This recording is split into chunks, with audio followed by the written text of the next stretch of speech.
প্রিয় গাইস, আসসালামু আলাইকুম। এই যে পৃথিবীটা এত সুন্দর দেখেন, এত সাজানো গুছানো, কিন্তু পৃথিবীর মানুষটি কিন্তু খুব স্বার্থপর। আপনি একটা মানুষের খুব ভালোবাসেন, ওর পিছনে অনেক শ্রম দিয়েছেন জীবনে, মানে অনেক কিছুই করছেন। মানুষের উপকার করে না। হ্যাঁ, মানুষের উপকার করলে বলা লাগে না, কিন্তু যার উপকার হয়, ওর কিন্তু যে উপকার করলো ওর খবরটা নেওয়া দরকার। এই স্বার্থের পৃথিবীতে যাই হোক, যতটুকু বয়স হয়েছে, আসলে যা বুঝলাম, এই পৃথিবীর যে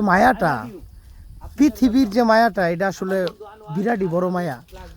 কিন্তু এই পৃথিবী একদিন, আমি যে এই পৃথিবীটারে মায়া করতেছি, কিন্তু আসলে এই পৃথিবী আমারে তো রাখবো না। এই মাটির নিচে আমাদের যাইতে হবে, কারণ পৃথিবী যতদিন আপনার স্বার্থ মানে আমারে দরকার পড়বো, ততদিন আমারে খাড়াইব। কিন্তু একটা সময় আমার নিজের থেকে এই পৃথিবী ছেড়ে একদিন চলে যেতে হবে। এটা মনে রাখবেন, যারা টাকা কামাই করেন, অবশ্যই বেশি টাকা হইলে তার নামে হয়তো একটা মসজিদ নাহলে একটা মাদ্রাসা করে যাবেন, কারণ এই টাকার আপনার দাম থাকবো। কারণ পৃথিবী যতদিন আছে আপনার এই টাকার দাম আছে। কারণ এই পৃথিবীতে যেটা আপনি করে গেছেন ওইটা মুনাজাত, মানে আল্লাহর কাছে সবসময় মুনাজাত হইব নামাজের সময়, নামাজের পরে, এবং কি ছাত্রী মাদ্রাসা দিয়ে গেলো ওই জায়গায় আপনার নামে মোনাজাত হবে। কিন্তু আপনার সন্তান নাতি পুতি যারা আপনার সম্পদ পাইব, ওরা কিন্তু চলে যাবো, ওদের নাম কোনোদিনও আসবে না। কিন্তু আপনি যে এই পৃথিবীতে একটা কিছু করে গেছেন, এই নামটা 400 বছর পরে যায় আপনার নামটা থাকবো।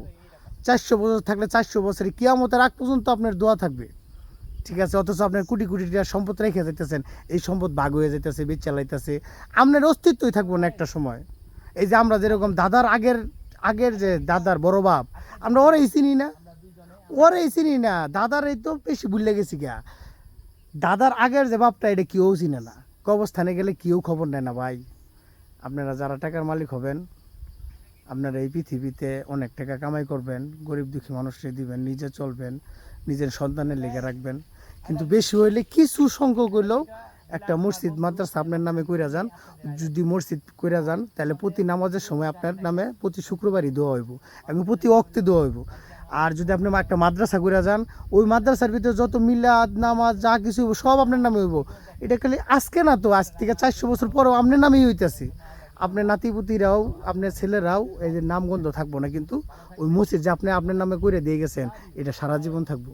কারণ আমার বাসার পাশে যে মসজিদটা, নাম হলো আতিকুল্লাহ মিয়া, অনেক আগে মারা গেছে। আমি একটু দেখছি, ঝাপসা হয়তো আজ থেকে 30-35 বছর আগে।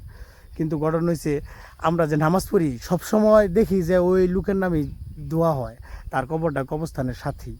সে একটা মসজিদ, এখন একটা গুরুস্থান করে গেছে।